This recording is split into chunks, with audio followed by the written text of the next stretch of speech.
परित्राणाय साधूनां विनाशाय च दुष्कृतां धर्म संस्थापनार्थाय संभवामि युगे युगे।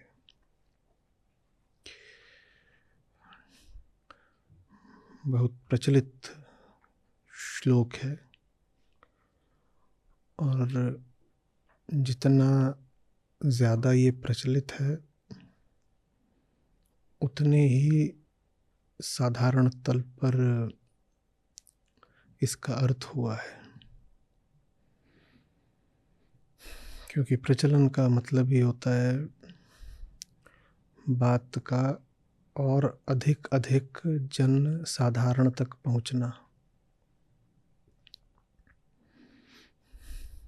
और बात जितनी ज़्यादा जनसाधारण की होती जाएगी उतना ही साधारण फिर वो अर्थ लेती जाएगी।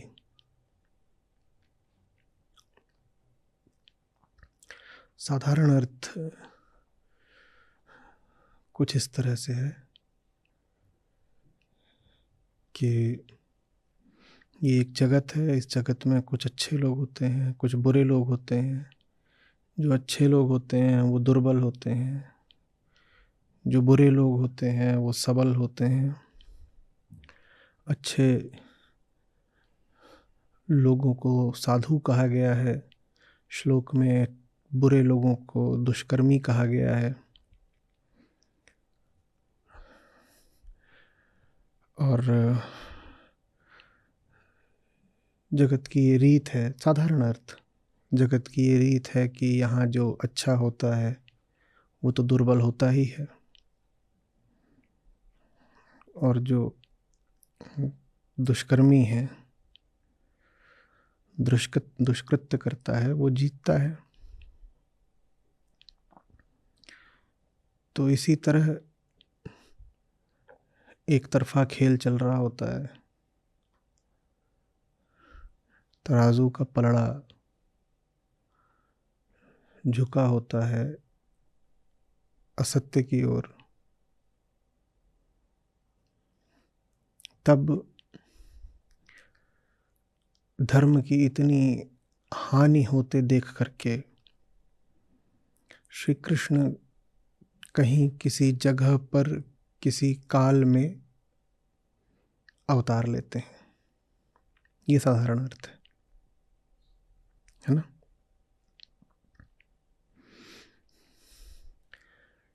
साधु है, साधु बेचारा है, भला है पर कमजोर है। और दुष्कर्मी है, बुरा है पर बलवान है। साधु प्रताड़ित हो रहा है, तो साधु जब प्रताड़ित होता है तो वो त्राहिमाम त्राहिमाम करता है, हे ईश्वर रक्षा करो। तब भगवान कहीं अवतार लेते हैं और फिर जाकर के जो बुरे लोग होते हैं उनका वध कर देते हैं। हमने ऐसा अर्थ लिया और फिर इसी अर्थ के अनुसार हमने अपनी कथाएं भी रच दी। लगभग हमारा सारा अवतारवाद इसी अर्थ पर आधारित है। आप पुराणों की तरफ जाएंगे तो यही जो अभी कथा हमने संक्षेप में कह दी, इसी कथा को विस्तार में आप बार बार दोहराता हुआ पाएंगे। कहीं कोई अच्छा व्यक्ति होगा, कहीं कोई बुरा व्यक्ति होगा। अच्छा व्यक्ति कोई भी हो सकता है, हिरण्यकश्यप हो सकता है, प्रहलाद हो सकता है। बुरा व्यक्ति उसका पिता हो सकता है, स्वयं हिरण्यकश्यप।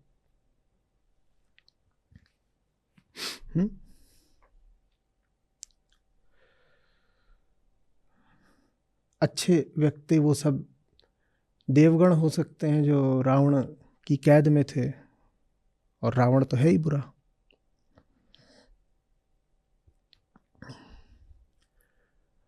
कोई अच्छा है, कोई बुरा है, अच्छा हार रहा है, बुरा जीत रहा है,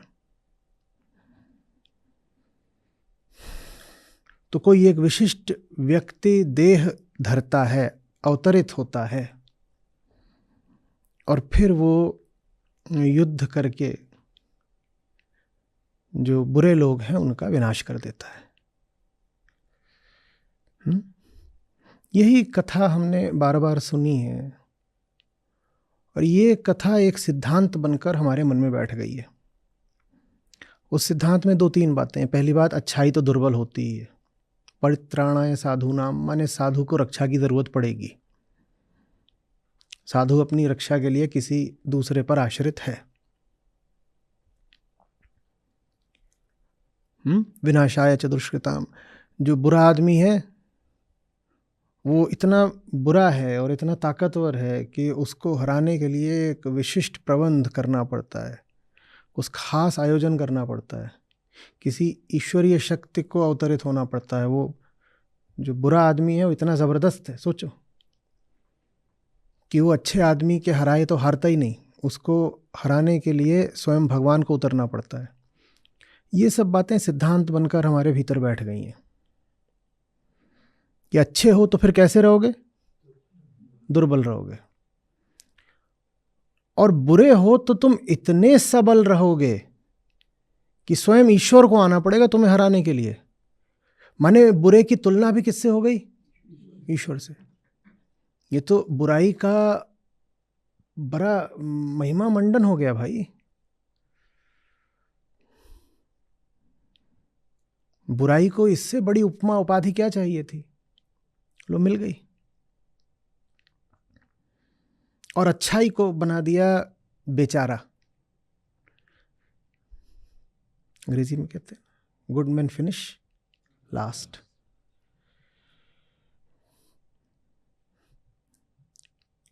तो वेदांत के एक श्लोक को न समझ पाने के कारण हमने कितनी सारी कथाएं रच डाली जो एक मूलतया भ्रामक सिद्धांत को हमारे मन में स्थापित करती हैं। और वो भ्रामक सिद्धांत ये है कि अच्छे हो तो कमज़ोर रहोगे, और अच्छे हो तो तुम इतने कमज़ोर रहोगे कि इस पृथ्वी की कोई ताकत तुम्हें बचा नहीं सकती, तुम्हें सहारा नहीं दे सकती, तुम्हारी रक्षा नहीं कर सकती। तुम इतने कमज़ोर हो कि तुम्हें बचाने का भी एक ही जरिया है, क्या? स्वयं भगवान उतरे तभी तुम्हें बचाया जा सकता है। तुम इतने ज़्यादा कमज़ोर हो। एक मरीज़ अगर ऐसा हो कि उसको बचाने के लिए जो दुनिया का सबसे खास डॉक्टर है उसको ही खासकर एयरलिफ्ट करके फ्लाइट से बुलवाना पड़े, तो उस मरीज़ की हालत कैसी होगी? बहुत ज़्यादा ख़राब। तो सोचो कितने दुर्बल होंगे सब अच्छे लोग, सब साधु लोग, कि भगवान से नीचे की कोई शक्ति उनको बचा भी नहीं सकती। छोटी मोटी शक्तियां तो सब विफल हो जाती हैं उनको बचाने में। और कितना हमको मजबूत बता दिया गया बुरे लोगों को, जो अहम असत के पक्ष में खड़े हैं, कि उनको हराने के लिए पृथ्वी की कोई साधारण शक्ति पर्याप्त नहीं पड़ेगी। पृथ्वी की तो जितनी शक्तियां हो सकती हैं वो सबको पराजित करे रहेंगे। तो पहली बात तो साधु को बना दिया बहुत दुर्बल, और बना दिया जो बुरा आदमी है, दुष्ट है, उसको बहुत बलवान, सबल। ये 2 गलत सिद्धांत हो गए। और तीसरा गलत सिद्धांत हमारे भीतर क्या आरोपित हो गया? जब भी तुम्हारी रक्षा होगी कोई बाहर वाला ही आके करेगा। हाथ जोड़ के खड़े हो जाओ, मैं आऊंगा तो तुम्हारी रक्षा करूंगा, नहीं तो तुम्हारी रक्षा तुम स्वयं नहीं कर सकते। मैं आऊंगा तो तुम्हारी रक्षा करूंगा। कोई बाहर वाला आए तो ही बचाए।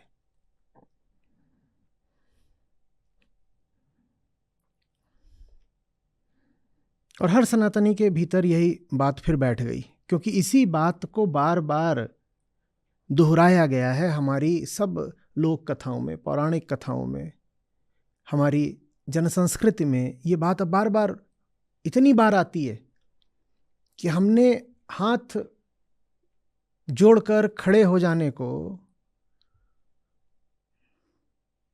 ही अपनी संस्कृति बना लिया है, अपनी आदत बना लिया है। वो चीज हमारी रगों में बहने लगी है। बुराई बहुत बढ़ रही है। बुराई को हटाने का जिम्मा किसका है? भगवान का। भगवान आएंगे, भगवान आएंगे। क्यों? क्योंकि भगवान ने खुद बोला था, धर्म संस्थापनार्थाय संभवामि युगे युगे। धर्म की संस्थापना करने तो मैं ही आऊंगा बेटा, तुमसे नहीं हो सकती, मैं आऊंगा। तो फिर आम आदमी की जिम्मेदारी क्या बची? उसकी कोई जिम्मेदारी नहीं बची, क्योंकि धर्म की संस्थापना करने का जिम्मा तो हमने किसके ऊपर समझा कि है? भगवान के ऊपर। तो आम आदमी कहता है भाई भगवान की दुनिया है, और भगवान की दुनिया में अगर अधर्म फैल रहा है तो भगवान की जिम्मेदारी, हमारी दुनिया थोड़ी है। भगवान ने दुनिया बनाई है, भगवान की दुनिया में अगर गड़बड़ हो रही है तो भगवान खुद आके ठीक करेंगे, हम क्यों करेंगे? हमारी कोई जिम्मेदारी नहीं है। दूसरी बात, भगवान की इस दुनिया में अगर हम अच्छे बने तो कमजोर बने। तो दो चीजें आम आदमी ने सीख ली। पहली बात, सच्चाई को बचाने की उसकी जिम्मेदारी नहीं है, और दूसरी बात, अच्छा होना घाटे का सौदा है।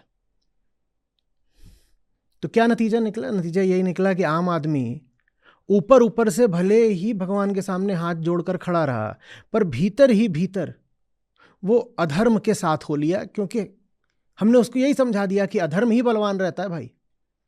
अब ये तो पक्का है कि जो दुष्ट है वो जीतता है। अब भगवान कब आएंगे कब नहीं आएंगे पता नहीं।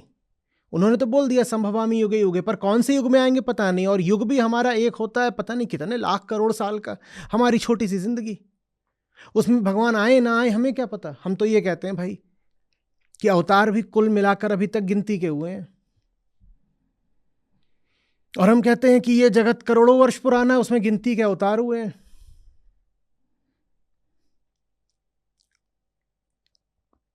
त्रेता में हो गए, द्वापर में हो गए, अब हमारे कलयुग में आएंगे कि नहीं आएंगे हमें क्या पता। और आएंगे भी कलयुग में तो कलयुग तो बहुत बड़ा है और हमारी जिंदगी है छोटी सी। तो ले दे के बात यह है कि भगवान हमें बचाने आएंगे कि नहीं आएंगे इसका कोई भरोसा नहीं। तो अच्छे आदमी बनोगे तो बचोगे या नहीं बचोगे इसका कोई भरोसा नहीं, क्योंकि अच्छे आदमी हो तो कमजोर हो, और कमजोर हो तो तुम तभी बच सकते हो, तुम्हें कौन बचाए? भगवान बचाए। और भगवान तो पता नहीं कब आएंगे, अगर आएंगे भी तो कलयुग बहुत बड़ा है, कलयुग में भी आपके जीवन काल में आएंगे कि नहीं आएंगे इसका कोई भरोसा नहीं। ये आम आदमी ने निष्कर्ष निकाला है, मैं वो बता रहा हूं। ये मैं कोई अपना सिद्धांत नहीं बता रहा हूं, मैं आम आदमी का मनोविज्ञान समझा रहा हूं, आम आदमी का मनोविज्ञान समझा रहा हूं। तो आम आदमी ने कहा हाँ भगवान अच्छे हैं, बहुत अच्छे हैं, और भगवान आते हैं अच्छे लोगों की मदद के लिए, पर पता नहीं कब आते हैं, और मौज तो बुरे लोग ही लूट कर जाते हैं। तो आम आदमी ने तय किया कि वो पाखंडी हो जाएगा, वो भीतर ही भीतर बुरा रहेगा और ऊपर ऊपर कहेगा भगवान दुनिया में अधर्म बहुत बढ़ गया है, आओ रक्षा करो, भगवान बहुत अधर्म बढ़ गया है, आओ बचाओ बचाओ बचाओ। ये होता है जब वेदांत की कुंजी हमारे हाथ में नहीं होती, जब हम समझते नहीं हैं कि वेदांत कहना क्या चाहता है। तब चाहे उपनिषद हो चाहे गीता हो, हम सबके श्लोकों का अपनी ही द्वैतात्मक बुद्धि के अनुसार बहुत ही विकृत अर्थ कर लेते हैं। अपने ही देह भाव को हम सत्य के ऊपर भी आरोपित कर देते हैं। देह भाव कैसे? कि भाई हम तो जब भी दुनिया में आते हैं देह बन के ही आते हैं। हम कब कहते हैं कि हमारे घर में अब कोई नया आया है? जब कोई नई देह आती है। तो आने का तो हमारी भाषा में एक ही अर्थ होता है कि कोई देह आ गई। तो अगर भगवान कह रहे हैं कि भगवान आएंगे तो इसका भी अर्थ यही होगा कि एक देह आएगी।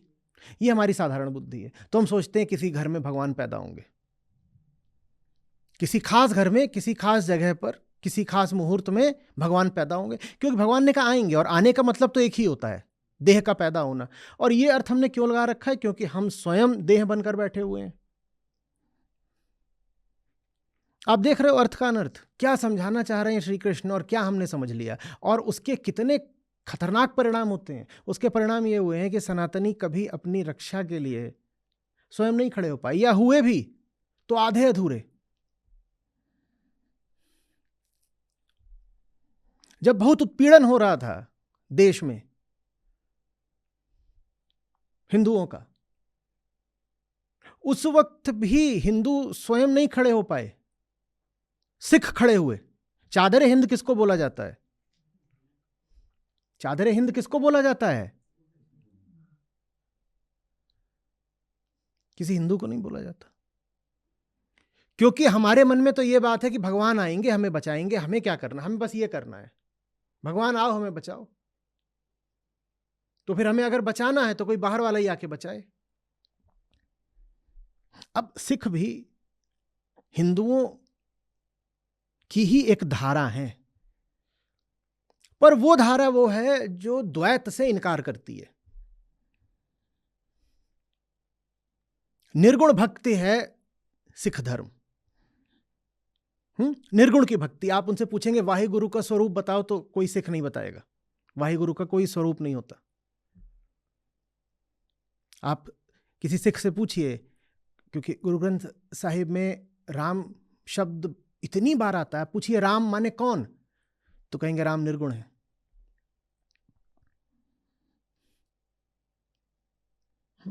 तो वो जो द्वैतात्मक बुद्धि है उससे हट पाए सिख, इसीलिए फिर हिंदुओं की रक्षा कर पाए। कश्मीर के हिंदू थे, वो गए थे किसी हिंदू राजा के पास नहीं,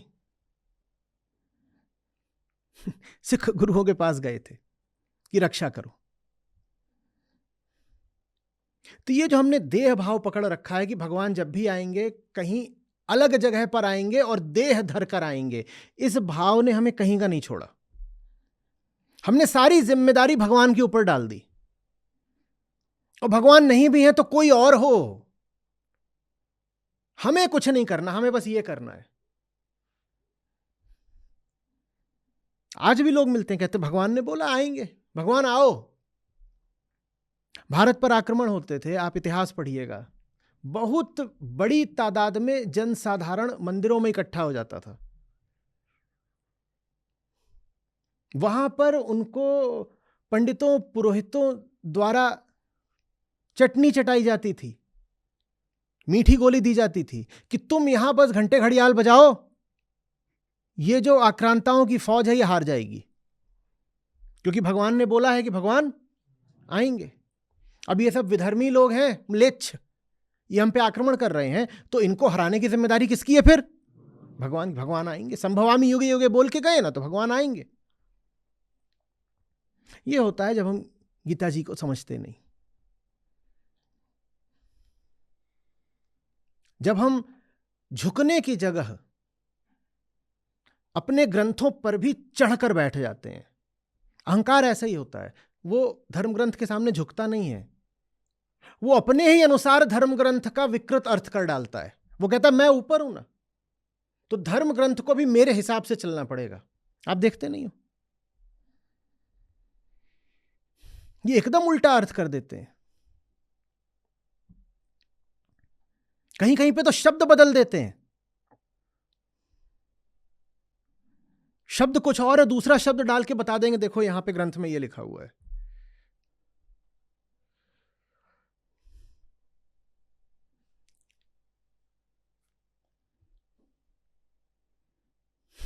एकदम बदल दिया। क्योंकि क्या कर रहे हो? ये नहीं कि सिर्फ अर्थ बदला है, श्लोक का शब्द ही बदल डाला, और खुलेआम उसको बता भी रहे हैं कि देखो ऐसा है, श्लोक में ये अर्थ है या श्लोक में ये शब्द है। हम ऐसे हैं, ये अहंकार की निशानी है। ये किसी व्यक्ति विशेष का पागलपन नहीं है, ये एक सिद्धांत का लक्षण है। उस सिद्धांत का नाम है अहंता, अहंकार। अहंकार स्वयं को आत्मा माने अंतिम सत्य मानता है। अहंकार कहता है मेरे सामने जो भी होगा मुझसे छोटा ही होगा, क्योंकि अंतिम सत्य तो मैं हूं ना। जब आखिरी मैं हूं तो परम मैं हूं, तो मुझसे बड़ा कौन हो सकता है? तो मेरे सामने चाहे उपनिषद आए चाहे गीता आए, सबको मुझसे झुकना पड़ेगा। जो मैंने पहले से आग्रह बना रखे हैं, जो मेरी पहले की मान्यता है, उसके अनुसार मैं हर बात का अर्थ करूंगा, मेरी मान्यता नहीं टूटनी चाहिए, मेरा मत नहीं खंडित होना चाहिए, जो मुझे लगता है वही ठीक है। अब मैं अपने आप को देह मानता हूं तो मैं ये मानूंगा कि भगवान भी देह ही होते हैं। अब ये अलग बात है कि गीता बार बार ये समझा रही है कि तुम देह नहीं हो, और क्या विसंगति है कि गीता हमको समझा रही है तुम देह नहीं हो, और हमने गीताकार को ही देहधारी बना दिया। कृष्ण अर्जुन को कह रहे हैं, अर्जुन अपने आप को देह मानना छोड़ो, लेकिन अहंकार ने कृष्ण को ही देह बना दिया और कह दिया भगवान तो वो जो देह धर के किसी घर में पैदा हो। भगवान माने जो उच्चतम हो सकते हैं, वो जो देह धर के किसी घर में पैदा हो, और वही आएंगे जो फिर हमारी सहायता करेंगे, हमको बचाएंगे। समझ में आ रही है बात? ये अब सुनिए असली बात। 2 कौड़ी कहा हुआ वो साधु जिसको रक्षा की जरूरत हो। फिर तुम्हारी साधुता किस काम की कि तुमको रक्षा की जरूरत पड़ रही है? किसी साधु को रक्षा की जरूरत नहीं होती।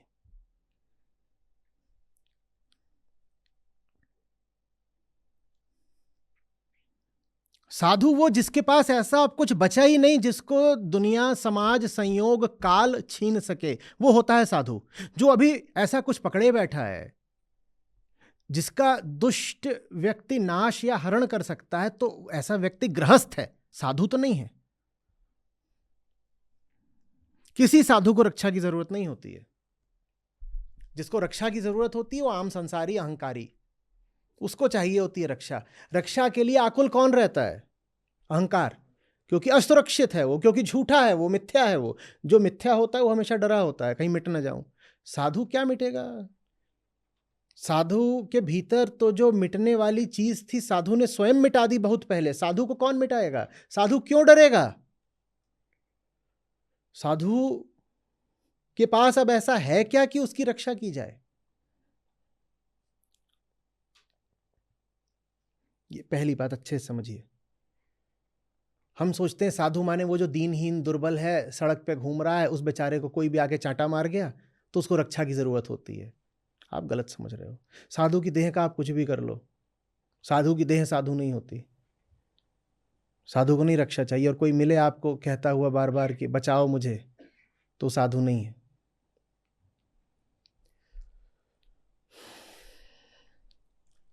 बात समझ में आ रही है? साधु को रक्षा नहीं चाहिए। दूसरी बात, आप स्वयं लिखिएगा आज अपने कम्युनिटी पर, कौन सा श्लोक था जहां श्री कृष्ण स्वयं कहते हैं कि जो मुझसे दूर हो गया है वो पहले ही समाप्त हो चुका है, उसे समाप्त करने की कोई जरूरत ही नहीं है। याद है? फिर आपने क्या गाया था? कल उन्हें क्या कष्ट हो वो आज ही जब नष्ट हैं। जब वो आज ही नष्ट हैं तो विनाशाय दुष्कृताम का क्या अर्थ हुआ? वो तो आज ही नष्ट हो चुके हैं। जब वो नष्ट हो ही चुके हैं तो उन्हें नष्ट करने के लिए फिर अतिरिक्त रूप से अलग से भगवान अवतरित काहे को होंगे? श्री कृष्ण स्वयं गीता में कहते हैं, अभी से पहले वाले एक श्लोक में कहते हैं कि जो मुझसे अलग है वो तो पहले ही नष्ट हो चुका है। अर्जुन, तुम मरे हुओं को मारने में क्यों संकोच कर रहे हो? क्यों मोह पकड़ रहे हो? ये तो पहले ही मरे हुए हैं, ये तो विनष्ट है। जब वो पहले ही विनष्ट हैं तो भगवान क्यों आएंगे उनको मारने को? ये दूसरी बात हो गई। तीसरी बात, परम सत्य आत्मा है ना वेदांत का, और गीता वेदांत की प्रस्थान त्रयी का एक बड़ा मजबूत स्तंभ है ना। उपनिषद है, ब्रह्मसूत्र है, और गीता को कहते हैं कि उपनिषदों का सारा सार गीता में समाया हुआ है। तो उपनिषदों के अनुसार तो जो उच्चतम है उसका नाम सत्य है, आत्मा है, ब्रह्म है। और कृष्ण यदि उच्चतम है तो कृष्ण ही कौन है? सत्य है, ब्रह्म है, आत्मा है। ब्रह्म और आत्मा एक ही बात है, ये भी वेदांत का सूत्र है। ठीक है, तो जो उच्चतम है वो कोई देह तो होता नहीं। तो अगर श्री कृष्ण कह रहे हैं मैं आऊंगा और उच्चतम को आना है तो माने कौन प्रकट होगा, कौन अभिव्यक्त होगा? आत्मा अभिव्यक्त होगी ना, आत्मा अभिव्यक्त होगी। तो लिखो, पहली बात, साधु को रक्षा की जरूरत नहीं, और दुष्ट को विनाश की जरूरत नहीं। और तीसरी बात, जब कृष्ण कहते हैं कि वे आएंगे, तो उससे आशय यह है कि आत्मा अभिव्यक्त होगी। आत्मा की अभिव्यक्ति से क्या आशय है? आत्मा की अभिव्यक्ति से वही आशय है जो कुछ ही श्लोकों पहले श्री कृष्ण हमसे कह रहे थे कि आग तो दहकती रहती है पर धुआं उसको अभिव्यक्त नहीं होने देता। धुएं के कारण आग प्रकट नहीं होती। और साथ में उन्होंने क्या कहा था? धूल के कारण दर्पण, और गर्भ में शिशु, ये होते हुए भी छुपे रहते हैं।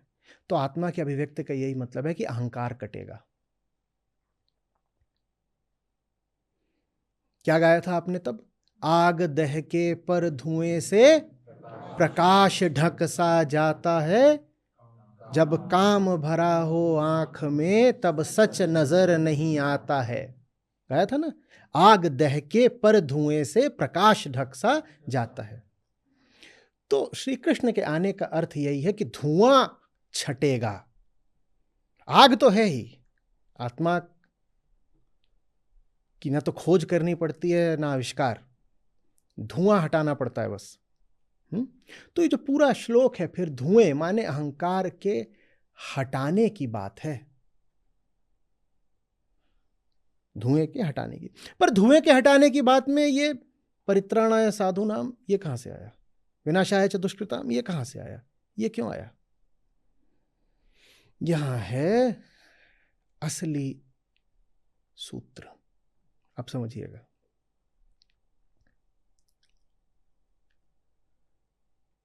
जब भी वेदांत में कुछ भी कहा जाए तो नियम क्या है? तत्काल पूछना होता है किसके लिए?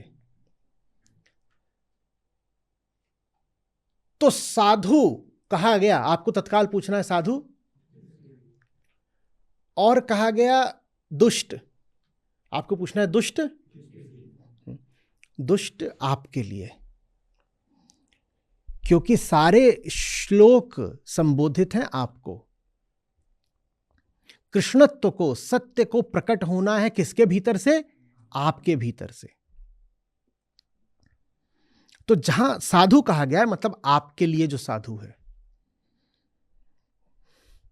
और जहां कहा गया है दुष्कर्मी, इसका मतलब आपके लिए दुष्कर्मी है।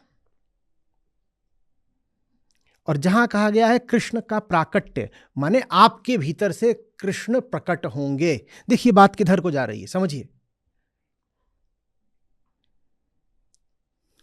कृष्ण तो सबके भीतर होते ही हैं, पर वो वैसे ही छुपे रहते हैं जैसे अहंकार के नीचे आत्मा, धुएं के नीचे अग्नि, धूल के नीचे दर्पण। कृष्ण तो सबके भीतर हैं ही, है ना। वो प्रकट किस स्थिति में होते हैं, उस स्थिति का खुलासा किया गया है इस श्लोक में। वो स्थिति ये है कि आपके जीवन में कोई साधु जैसा होना चाहिए, कोई साधु जैसा आए आपके जीवन में।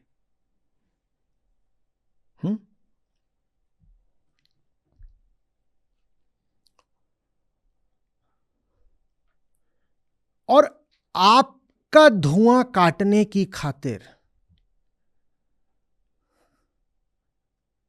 वो जानबूझकर कष्ट पाए दुनिया भर के दुष्टों से और विधर्मियों से।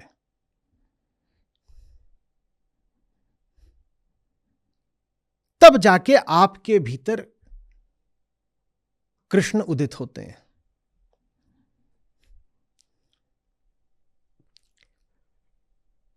देखिए अहंकार किस धारणा पर अपने आप को बचाए रखता है हम सबके भीतर।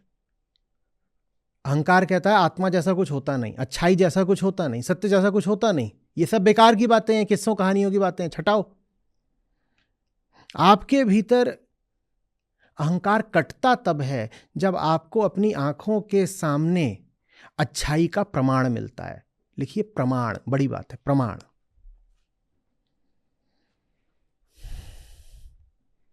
क्योंकि अहंकार होता है अविश्वासी, संदेही, संशयी। उसको कितना भी बता दो सत्यमेव जयते, वो नहीं मानता। वो कहता है जीतता तो दुष्ट है, बुरा आदमी ही जीतता है।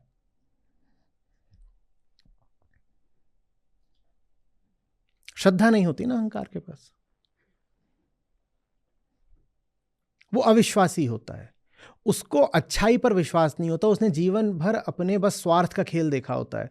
उसको यकीन ही नहीं आता कि जिस निष्काम कर्म की बात करते हैं श्री कृष्ण, वैसा निष्काम कर्म संभव भी है। अहंकार से बोल दो निस्वार्थता कुछ होती है, निरहंकारिता कुछ होती है, वो मानेगा नहीं, बोलेगा ऐसा कुछ होता ही नहीं है। तो प्रमाण चाहिए होता है उसको, प्रमाण, खरा प्रमाण। उसको आप कितने भी शाब्दिक प्रमाण दे दो। अब वैसे तो श्रुति प्रमाण काफी होना चाहिए था। सनातन धर्म माने वैदिक धर्म, और वैदिक धर्म में श्रुति प्रमाण पर्याप्त होता है कि अगर वेदांत ने कह दिया तो ठीक है, इतने में ही मान लो।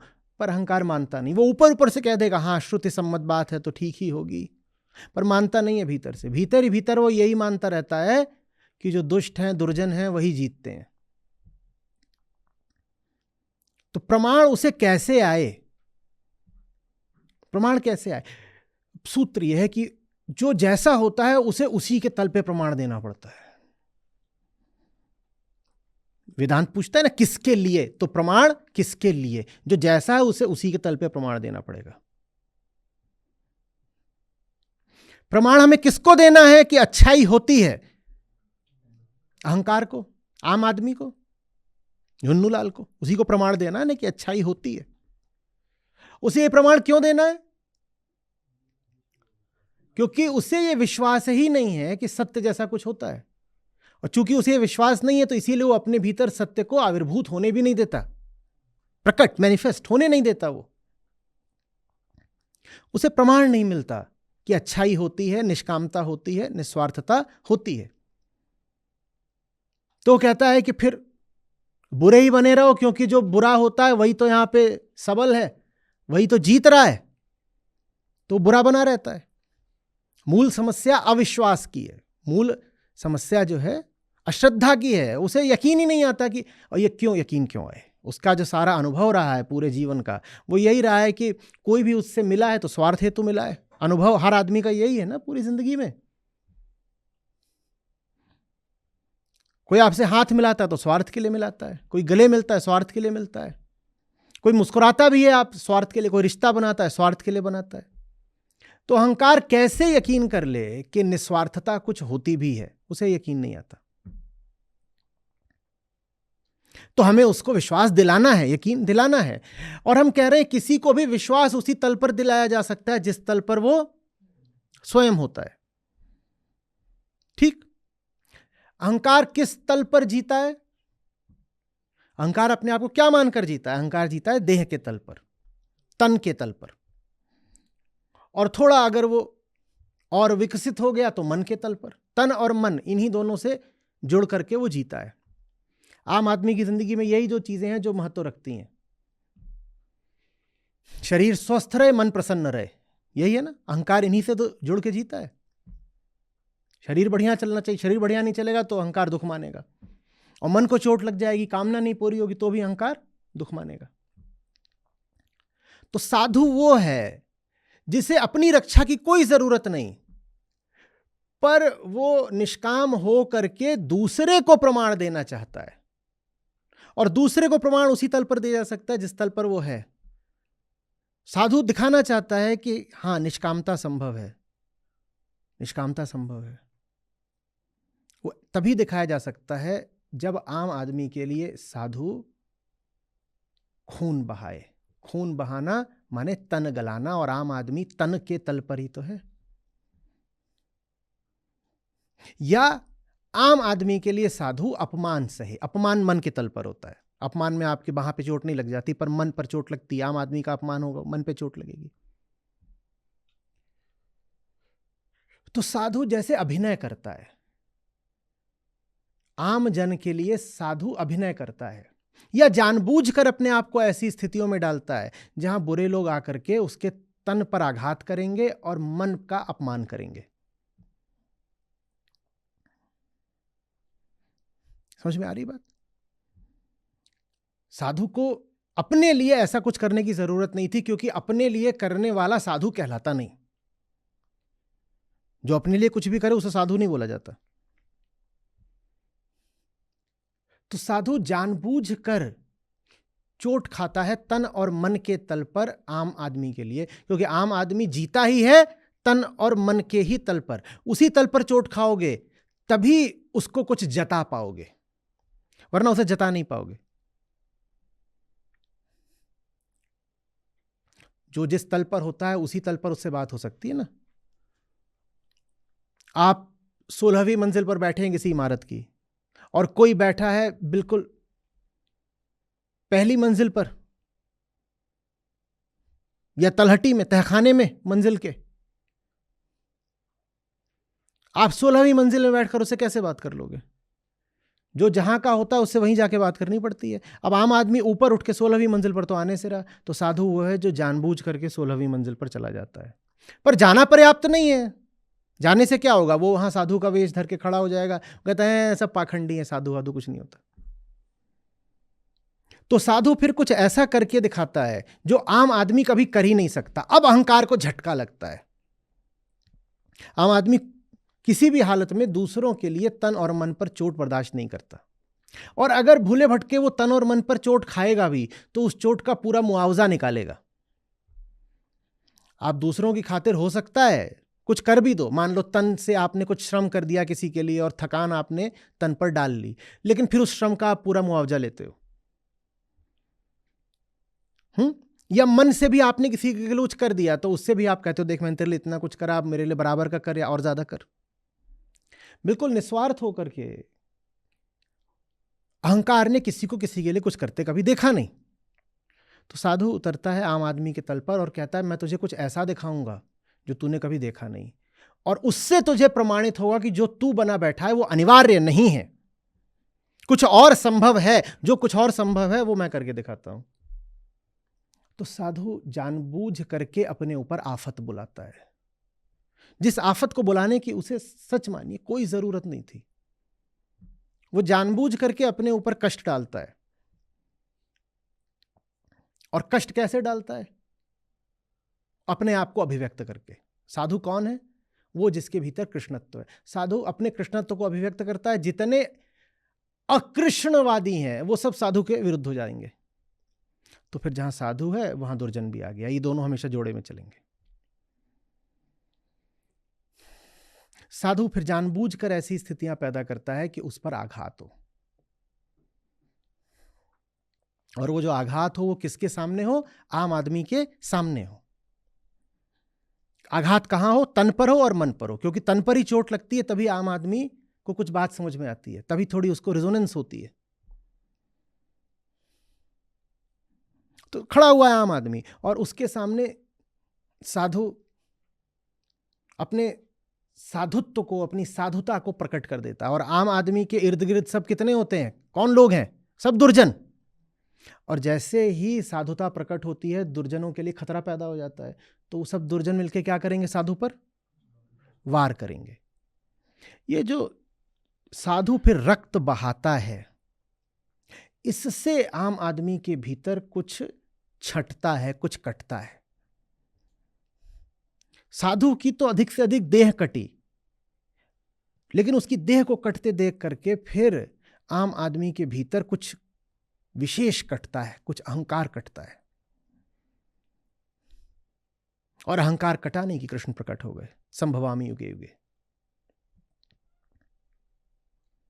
समझ में आ रही है बात? आम स्थिति में संभव नहीं है कि साधु किसी दुर्जन से हारता दिखाई दे रहा हो। साधु को अगर दुर्जन से हारना ही है तो फिर साधुता की क्या कीमत?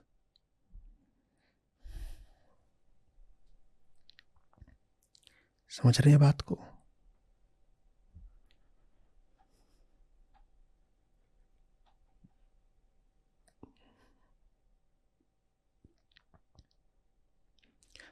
तो परित्राणाय साधु नाम ठीक है, पर उस साधु को बचाने कौन आएगा? आपके भीतर का कृष्ण।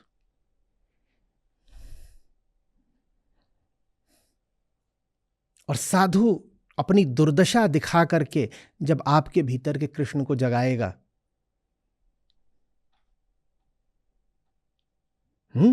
और सफल हो जाएगा, तो अपनी दुर्दशा में भी मुस्कुराएगा। वो कहेगा, देखा, तुझे पता भी नहीं चला मैंने क्या कर डाला। मेरा तो सिर्फ खून बहा, तू तो पूरी तरह मिट गया, तू कृष्ण हो गया।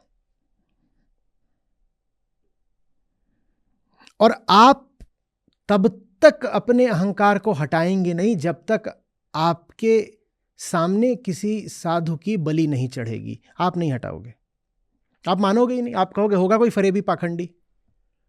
यकीन आपको तभी आएगा जब आप अपने सामने उसको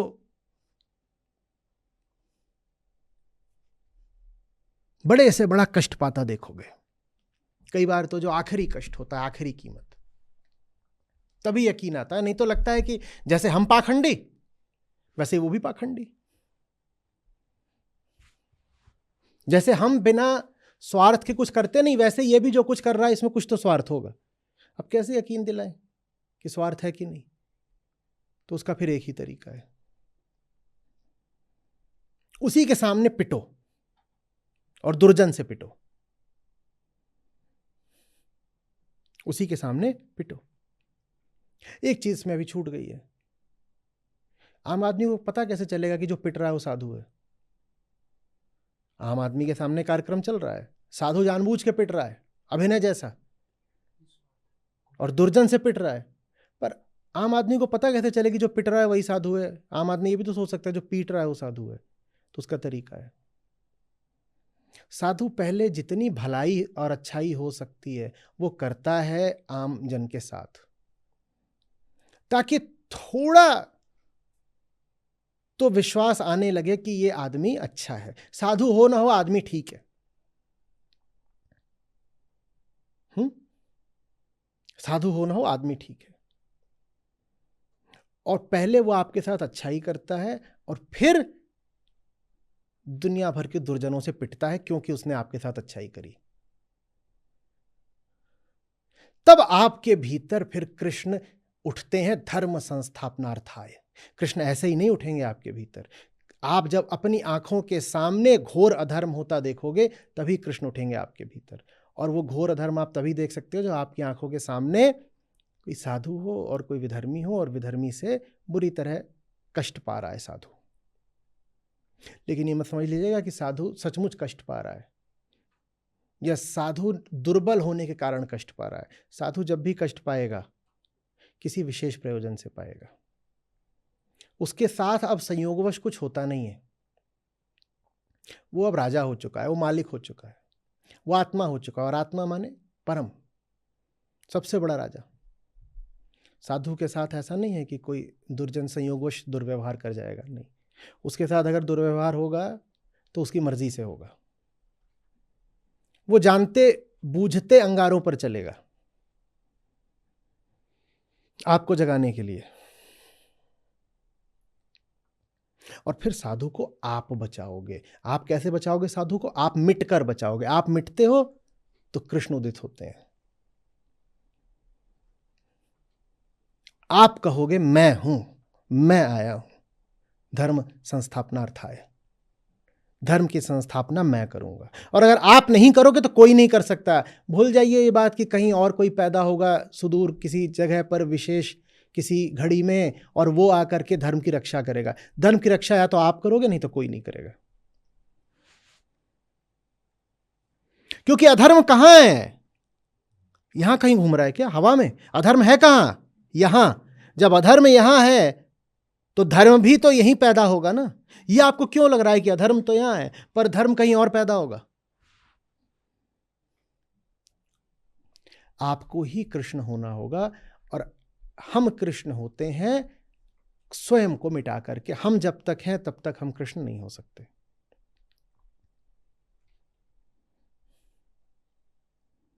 अब आप समझ रहे होंगे क्यों कृष्ण ने कहा है कि ऐसा कोई काल नहीं कृष्ण जब होते नहीं। हे अर्जुन, कोई ऐसा समय नहीं, कोई ऐसी जगह नहीं जब तुम नहीं और मैं नहीं, बस तुम्हें याद नहीं और मुझे सब याद है।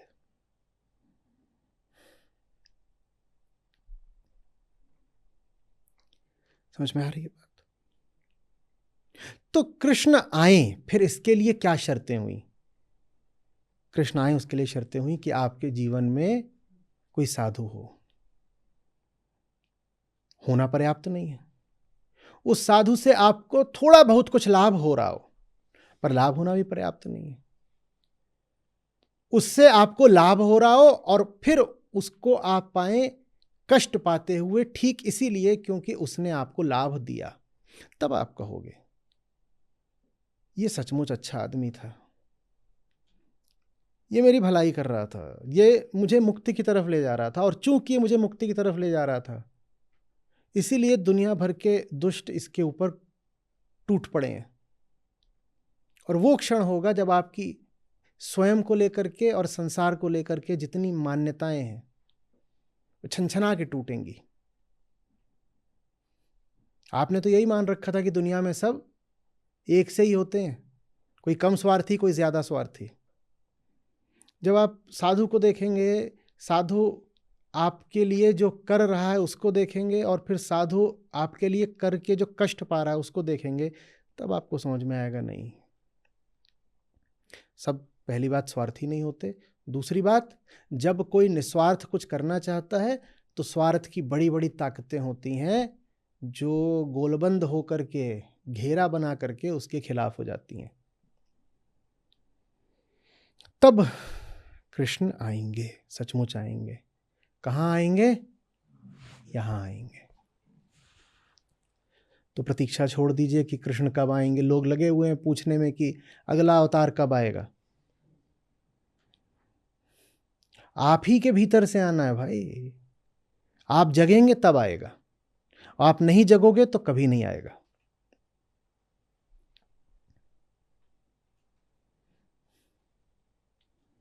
समझ में आ रही है बात?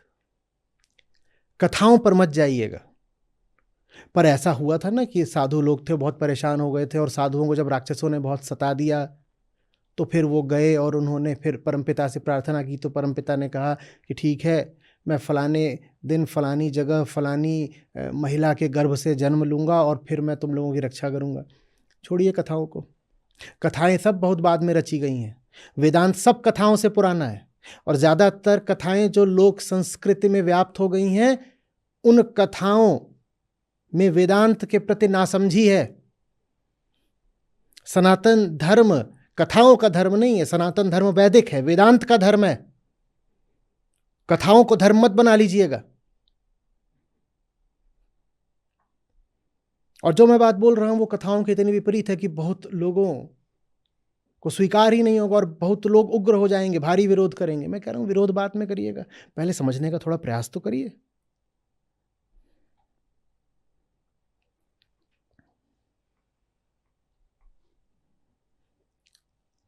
कृष्ण कोई व्यक्ति नहीं है, और कृष्ण को अगर कोई विशेष व्यक्ति ही होना है तो फिर आप तो उस विशिष्टता से वंचित ही रह गए ना। वेदांत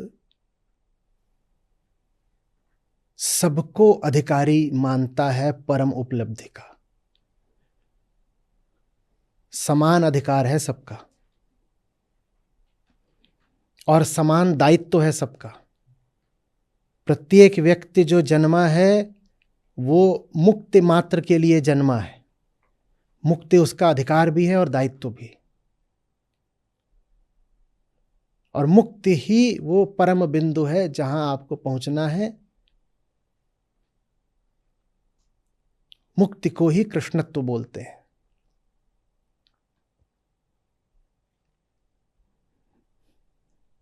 वो मुक्ति आपको नहीं मिली, आप तो बैरंग ही वापस लौट गए ना, जन्म व्यर्थ गया। और मुक्ति माने कृष्ण अगर आप नहीं हुए तो फिर आपके लिए कोई कृष्ण नहीं हुए। कृष्ण इसलिए नहीं है कि तुम कृष्ण के आगे हाथ जोड़ के खड़े हो जाओ, कृष्ण इसलिए हैं ताकि तुम स्वयं कृष्ण हो पाओ।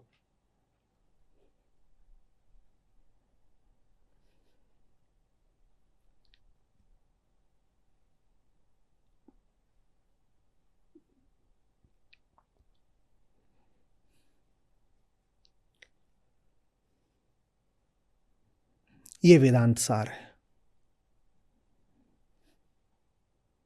जिन कथाओं को हमने अपना सिद्धांत और अपनी संस्कृति बना लिया है, वो इस सार के हजारों साल बाद रची गई भाई।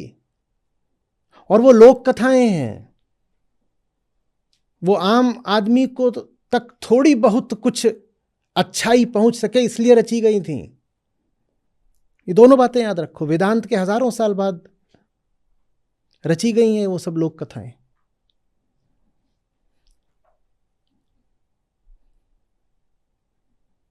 और उनके लिए रची गई हैं जिनमें सत्य के लिए कोई विशेष अभिलाषा नहीं थी। जिनको सिद्धांत बताओ तो उन्हें समझ में नहीं आता, तो उनको कहानी बतानी पड़ी कि अच्छा, जैसे छोटा बच्चा होता है ना, उसे कहानी सुनाते हैं।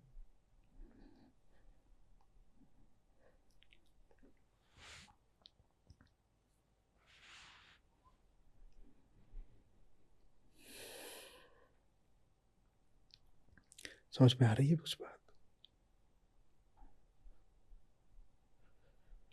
साधु को कभी कमजोर नहीं मानना है। साधु अगर कमजोर है तो आप फिर क्यों कभी चयन करोगे साधुता का? करोगे क्या? नहीं।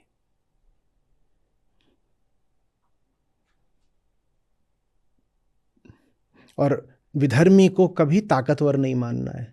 ताकतवर छोड़ दो, वो तो है ही नहीं, वो तो विनष्ट है। जो विधर्मी है वो विधर्मी होते ही विनष्ट हो गया। अर्जुन, मरे हुओं को मारने में सकुचा रहे हो?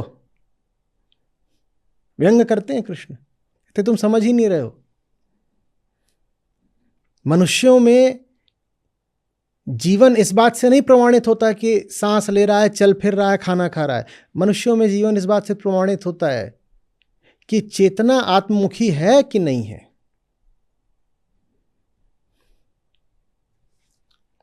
जिसकी चेतना मुक्ति के लिए तड़प नहीं रही, वो जीवित है ही नहीं।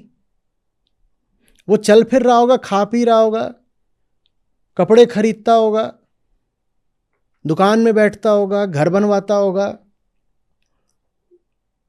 ऐसा प्रतीत होता होगा जैसे वो जीवित है। वो जीवित है नहीं। अर्जुन, ये सब तो उसी दिन मर गए थे जिस दिन इन्होंने कृष्णत्व त्याग दिया था। तीन मरे हुओं को मारने में तुम क्या हिचक रहे हो?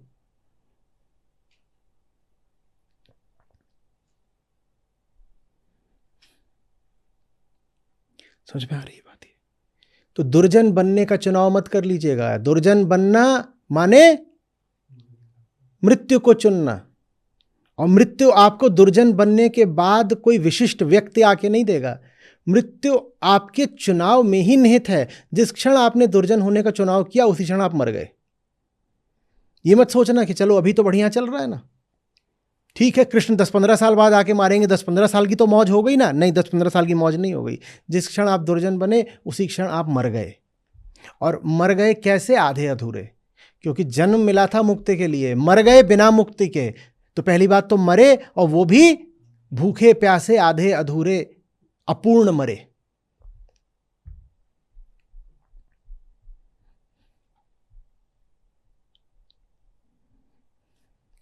स्पष्ट हो रही है बात? साधु अपनी ओर से पूरा प्रयास करता है आम जन को जगाने का। भारत हो, ग्रीस हो, साधुओं की एक परंपरा रही है। वो घूमते बहुत थे, घर घर जाते थे, कहते तुम तो आओगे नहीं मेरे पास, मैं ही तुम्हारे पास जाऊंगा। बड़ी यात्राएं करी हैं। जिन्हें लोगों को जगाना होता है, उन्होंने लोगों तक पहुंचने के लिए बड़े बड़े उद्यम करे हैं। पहले यही हो सकता था कि पांव पांव यात्रा करें, तो पांव पांव यात्राएं करते थे, इधर जाते थे उधर जाते थे, जहां जहां जाते थे।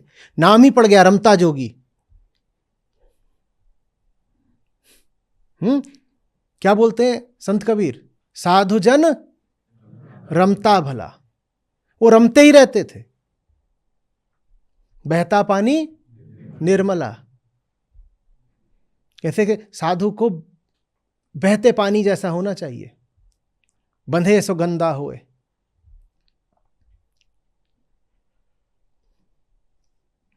साधुओं का काम ही यही थे, यात्रा यात्रा यात्रा। वो यात्रा उन्होंने भारत में भी करी, अन्य जगहों पर भी करी। आप चीन में जाओगे, वहां भी आप यही परंपरा पाओगे। चलते इसलिए नहीं रहते थे कि पाँव में खुजली है, चलते इसलिए रहते थे, कहते थे कि जो मिला है वो बांटना है भाई, बताना है सबको। अपनी जगह बैठ के क्या करेंगे? हाँ, फिर कभी ऐसी स्थिति आ जाएगी लोग स्वयं ही उनके पास आने लेंगे तो भले एक जगह बैठ जाए, पर वरने था बहुत यात्राएं। संचार का और कोई साधन नहीं था ना, कैसे बताते? टीवी थोड़ी था, ना अखबार था, कैसे करते?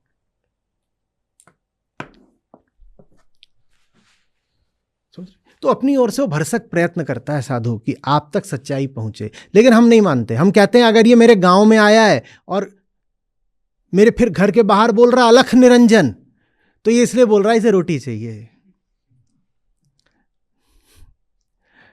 और ऐसा नहीं कि उसे रोटी नहीं चाहिए, रोटी भी चाहिए, पर रोटी तो बहाना है, उसे आपको कुछ सुनाना है। आपसे वो बोले कि मैं बस सुनाने आया हूं, तो आप डर जाओगे, दरवाजा ही नहीं खोलोगे। सोचो कोई आया है द्वार पर और वहां से बोले मैं तुझे कुछ सुनाने आया हूं, द्वार खोल, द्वार खोलोगे? तो वो फिर अभिनय करता है, स्वांग। साधु का काम है आम आदमी से, आम आदमी के तल पर उतर कर बात करना। कहता है इसको अगर पता चल गया मैं निस्वार्थ हूं तो एकदम ही डर जाएगा, तो इसको ऐसा लगने दो कि मेरा भी कोई स्वार्थ है। तो कहता है कौन है भीतर? बाहर साधु भूखा खड़ा है, अलख निरंजन ला रोटी ला। तो जो भीतर होता है गृहस्थ या गृहिणी, उसको लगता है ठीक है हमारे ही जैसा है, हम भी रोटी पे मरते हैं, ये भी रोटी के ही वास्ते खटखटा रहा है बाहर। तो कहता है ये ठीक है हमारे ही जैसा, इससे कोई खतरा नहीं। तो वो फिर वहां बाहर आकर के रोटी डालने के लिए द्वार खोल देते हैं। और साधु को द्वार ही तो खुलवाना था, ठीक खोल। और खोला नहीं कि फिर उसने अलख निरंजन के आगे और सब कर दिया। निरंजन से शुरू करा था, निराकार निर्गुण सब ले, सब बता दिया। लेकिन उससे पहले ये जताना जरूरी है कि हमें भी रोटी चाहिए। देखो हम ऐसा नहीं कि हम तुम्हारे पास प्रेम के लिए आए हैं, हम भी ज्यादा नहीं चाहते, पर तुमसे एक रोटी तो चाहते हैं। एक रोटी इतनी बड़ी बात है कि उसके लिए साधु इतना श्रम करे, सोचा नहीं कभी? तुम अधिक से अधिक उसको क्या दे सकते हो? एक रोटी। उस एक रोटी के लिए वो इतना मरेगा क्या? तो बहुत मेहनत करता है। और मजे की बात यह कि जिसको वो बचाना चाहता है उसको ये बता भी नहीं सकता कि तुझे बचाना चाहता हूं, क्योंकि अगर अहंकार को ये बता दिया कि मैं तेरी मुक्ति के लिए आया हूं, तो वो एकदम डर के दुबक जाएगा, एकदम ही नहीं दरवाजा खोलेगा। गजब देखो, जिसको बचाना है उसको बता भी नहीं सकते कि हम तुझे बचाना चाहते हैं, वरना वो तो उसे छुपा के रखना पड़ता। उसे कहते देखो ये सब है ना, ये धर्म, धर्म से श्री आती है, लक्ष्मी आती है, वैभव आता है, तमाम तरीके की घर में समृद्धि और संपदा आती है। चार पुरुषार्थ नहीं पता क्या तुमको? अर्थ मिलता है भाई, और काम की भी पूर्ति होती है। तो जो गृहस्थ होता है बोलता अच्छा काम की पूर्ति होती है, आओ बाबा जी आओ बताओ। बाबा जी कहते हैं छोड़ो तुम, हम ये सब तो अपनी जगह है, धर्म अर्थ काम, हम सीधे मोक्ष लेके आए हैं। पर मोक्ष तुम्हें पहले ही बता दिया तो द्वार खुलेगा नहीं। तो उसको अर्थ बताया जाता है, काम बताया जाता है, इस तरीके से करके झांसा ही मान लो दिया जाता है। ये झांसा ही है, और कोई क्या करें? दुनिया के हर महान व्यक्ति को झूठ बोलना पड़ता है, अभिनय करना पड़ता है, झांसा देना पड़ता है। कोई तरीका ही नहीं है इसके अलावा आपसे रिश्ता बनाने का। आपसे क्या बोल के रिश्ता बनाए? क्या आपको मुक्ति देने आए हैं? बनेगा ही नहीं रिश्ता। अपने बारे में भी ऐसा दिखाना पड़ता है जैसे हम तुम्हारे जैसे तो हैं। अपनी सच्चाई बहुत छुपा के रखनी पड़ती है। आम आदमी को पता चल जाए कि साधु सचमुच कौन है, तो ये तो छोड़ दो कि दरवाजा खोलेगा, वो अपना घर छोड़ के भाग जाएगा, कहेगा यमराज आ गए, सीधे मौत आई है, भागो।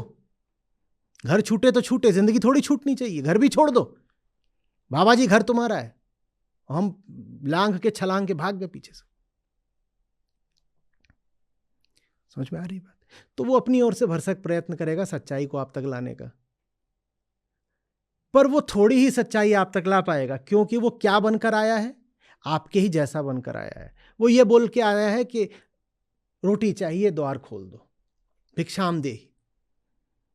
तो कहते ले बाबा रोटी ले। इतने में वो कुछ तो अच्छी बातें कर देगा, लेकिन ज्यादा बातें नहीं कर पाएगा, क्योंकि अभी आपको यही धारणा रह जाएगी कि ये भी तो स्वार्थी ही है, बिना कुछ लिए हमको थोड़ा ही कुछ बता रहा है। अगर ये अभी हमें कुछ बातें ज्ञान की बता रहा है तो इसलिए बता रहा है क्योंकि हमने इसको रोटी दी है। लेकिन इतना आप उन चंद ज्ञान की बातों को सुन करके मान जाओगे कि साधु आदमी तो अच्छा है। तो ये पहला चरण था कि वो भिक्षाम देहि बोल करके आपके मन में, जीवन में, घर में प्रवेश करे और आप उसे कुछ रोटियां दो, वो आपको कुछ अपना ज्ञान की बातें बता दे। ये शुरुआत थी, पर पर्याप्त नहीं होती।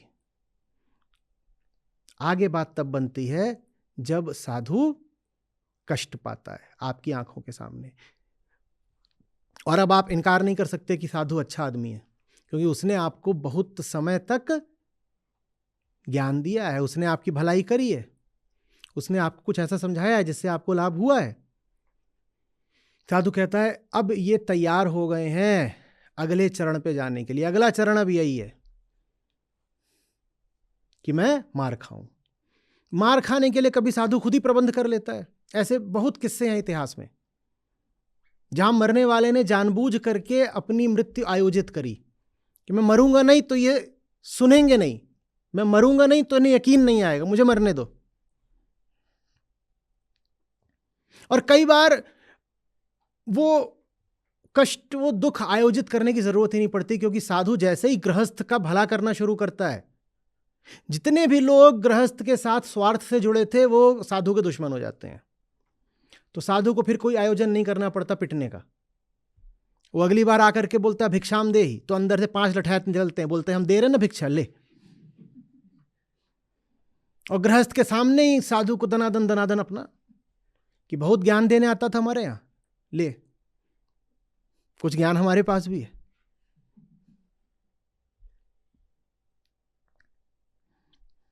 समझ में आ रही बात? और जब वो भिक्षा देने वाला अपनी आंखों के सामने ये होता देखता है, तब वो कहता है कि नहीं, मैं दुनिया को जैसा समझ रहा था दुनिया वैसी नहीं है, मैं अपने संबंधियों को जैसा समझ रहा था मेरे संबंधी वैसे नहीं है, और मैं अपने बारे में जो धारणा बनाए बैठा था मैं भी वो नहीं हूं। जैसे ही ये हुआ नेति नेति हो गई, सब कट गया। जगत को लेकर के आपकी जो छवि थी वो कट गई, अपने संबंधों को लेकर आपकी धारणा कट गई, और स्वयं को लेकर के आपकी मान्यता कट गई। सब कट गया, सब कट गया। कृष्ण पैदा हो गए। कृष्ण कोई अलग से थोड़ी पैदा होता है। धुआं छटता है, आग प्रकट हो जाती है। धुआं छटा, आग प्रकट हो गई।